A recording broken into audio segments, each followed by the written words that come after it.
I cannot keep up with all of the different books that are being offered by Marlene Peterson on Libraries of Hope, but several of you have asked which books I do use of hers in my normal daily schedule, and so I'm just going to kind of go over a couple of the books that I use while I'm having regular school. There are so many more that I look at and I think, oh, I want to start incorporating that, but this is where we are. This is how we're using it as of today. For our world history, we are reading Epic and Legendary Heroes. And we're also reading from the Imaginative series because I have some younger kids that are sort of in that area. So I will read a fairy tale or two for those little kids. And then I jump over to Epic and Legendary Heroes. And I want to say, first off, it didn't go very well. Here, month number 1 in September, it just, I read to him some stories about Loki and he seriously, this is my 12-year-old, he said, well, I think Marvel did it better. I thought, okay, that's fair. Maybe you're not quite ready for these. And so we switched over and we started reading the Our Cousins series. Our little cousins from Hindu, or I'm not sure which one we're actually reading, but that wasn't a great book for him this particular month. We're going to try again next month, and if it continues not being a good one, we'll probably just do Our Little Cousin series for world history.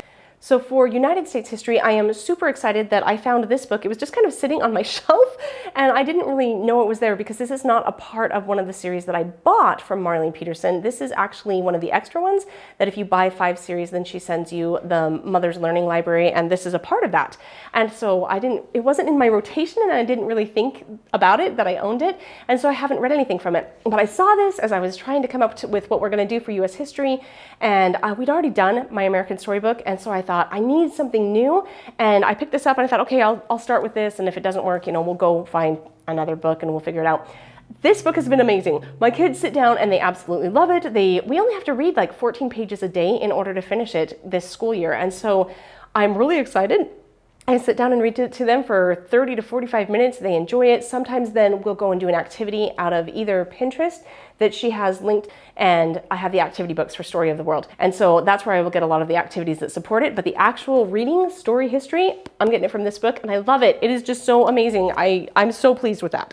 Then for our Constitution studies, I'm actually reading a book called The Story of Liberty. And this is, I cannot find it on her new website, but it is on her old website under the Forgotten Classics, and it's on the World Freedom series. Because here's the deal, when I teach Constitution, I don't just want to teach, here are the articles and here are the clauses, and executive is the second one and legislative is the first. That's good, but it's really mechanics and I'm not that interested in it. I want them to understand the principles that undergird all of it so they know what it means to be free, so that they can live a free life inside their hearts and inside their personal lives, so then it just naturally flows into the family and into the community and all of that. And so I didn't want to limit how we learned about freedom and the Constitution necessarily to just America. I wanted to go out and find all of those principles throughout history, and this book is perfect for that.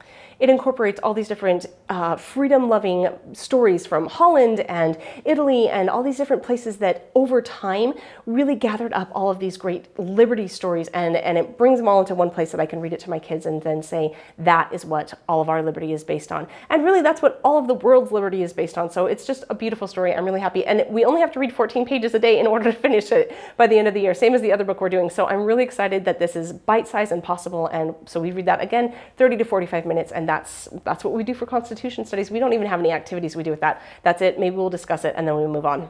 And the other place that I use books from Libraries of Hope is actually in our inspiration loop. I'll link it here so you can see our inspiration loop, but I use it in several different places inside my inspiration loop. Specifically, I use it for fairy tales, and that I use the My Book House series for. And I know that that's not technically Marlene's thing, but I definitely found out about that series from Marlene, and we use it all the time. So I use that for fairy tales.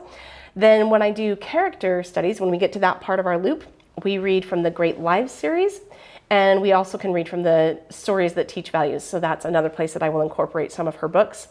And then when we get to poetry on our inspiration loop, we will read from My Book of Delights or from Poetry for the Well-Educated Heart. So those are some of the places that I incorporate the books and the stories and even some of the activities that I find on Well-Educated Heart into our regular daily schedule. You are doing such a fabulous job. The things that you do, the time you spend on learning and growing and really being an amazing mom and such a great teacher in your family, it matters. It's going to give you rewards for generations to come. So keep it up. You are doing a much better job than you think you are, and I will catch you on the next one. Thanks. Bye.